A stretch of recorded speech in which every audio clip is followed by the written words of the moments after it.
Welcome back. Right now we have an opportunity to talk with Jill Crandall. Jill, it's a pleasure to have you with us on the show. Thank you. This is the first formal time that we've had Jill as a guest on the show. She's been, working with the Martial Arts Today show for over 3 years. But you've become recognized as kind of a specialist in the area of Naginata, and we haven't taken time, and we've had some letters asking us a little bit about the Naginata. They've seen you compete. Now, you trained with the Naginata in Japan. Yes, I did in Tokyo, Japan, under Toshiko Nakazawa. All right. Now, was that an unusual experience training with it? It's a very traditional tool, and training with it in Japan. Yes, it was a very unique experience. I found the instructor and her students were just very traditional, very respectful, and extremely friendly and helpful, and very patient with me. There's hardly any English spoken, and it was a very unusual experience. Well, great. Well, I know the concepts. Now, what exactly is the Naginata? The Naginata, this is the Naginata, and it varies in size. The shaft can be about 4 to 6 feet. It has a butt at the end used for poking and jabbing, and the blade is a curved blade, anywhere from 1 foot to 18 inches usually. All right. And what was it used, or how was it used? Well, in feudal Japan, during battles, of course they had horses back then, and the people on the front lines would use the Naginata to hamstring the horses, and then the rear would come up and finish off the attackers. All right. Later on, the ninjas in their training schools also used it as one of the levels of their training. All right. Now, basically, is it used by men and women, or is there an emphasis to one sex? Well, it has evolved into a woman's weapon, but initially men did use it, and then the samurai's wives started using it. And even in Japan, in the schools, they started teaching girls the Naginata. All right. Now in the books, and in a lot of books that I've seen, the outfit that you're wearing now, what's it called? This is a hakama skirt. All right. Now, the color scheme, is that normal? Yes, it is. In the school I had trained in, everybody wore the navy bottoms and the white tops. Now, you will see solid navy ones and solid white ones. That doesn't mean it's wrong or right, it's just different. All right. So, like in this book and in so many others, I see the blue bottoms and the dark tops. The school you trained in Japan?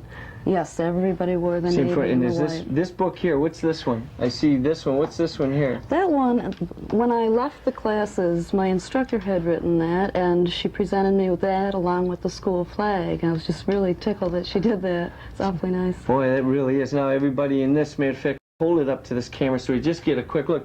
Everybody in this book here is wearing the same color scheme, the white tops and the dark blue bottoms.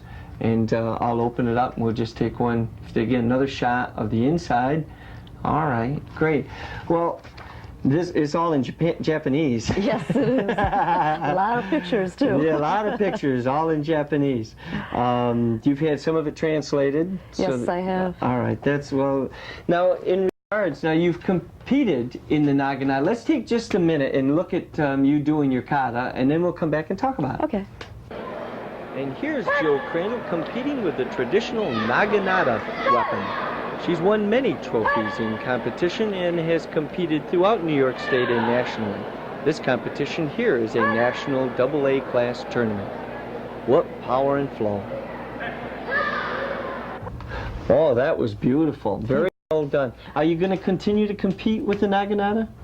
I plan to do some competing, but through the encouragement and support of Grandmaster Raymond P. Arndt, they're now giving me the opportunity to teach to the brown belts and black belts in the Kangtaekwondo Association, this kata. I'd like to see those people compete. That's terrific.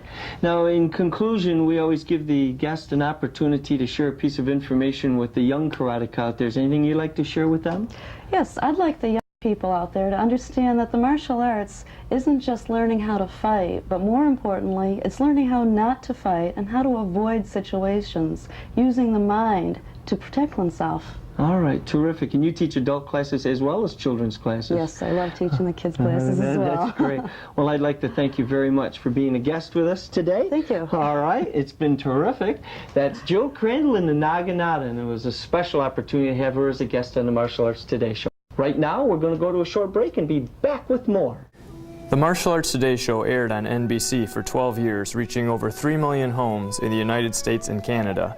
Its host, Grandmaster Clifford C. Crandall Jr., traveled to 22 countries covering diverse martial arts styles and events. Grandmaster Crandall is the founder of the American Martial Arts Institute and American Eagle Style. He has made numerous contributions to the field of martial arts, producing instructional videos, books, including the American Eagle Style textbook and the American Eagle Style self-defense DVD. These resources share the American Eagle Style with the world and help its instructors teach its students.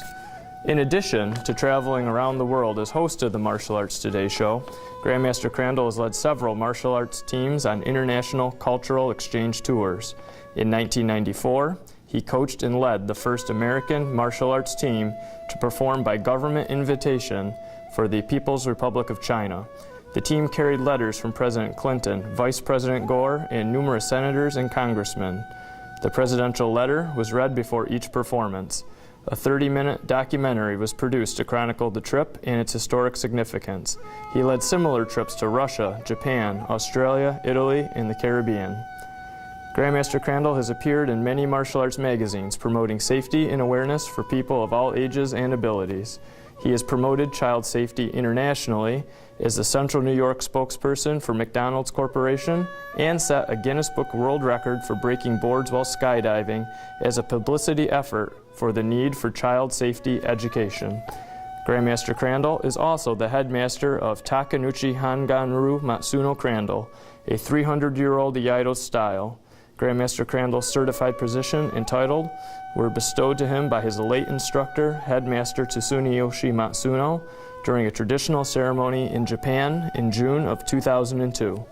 Grandmaster Crandall has documented these styles in both textbook and DVD format. Prior to becoming a full-time professional martial artist, Grandmaster Crandall was a superintendent of schools, a high school principal, an elementary school principal, and a classroom teacher in the state of New York. To learn more about Grandmaster Crandall and the American Martial Arts Institute, visit www.amai-eaglestyle.com.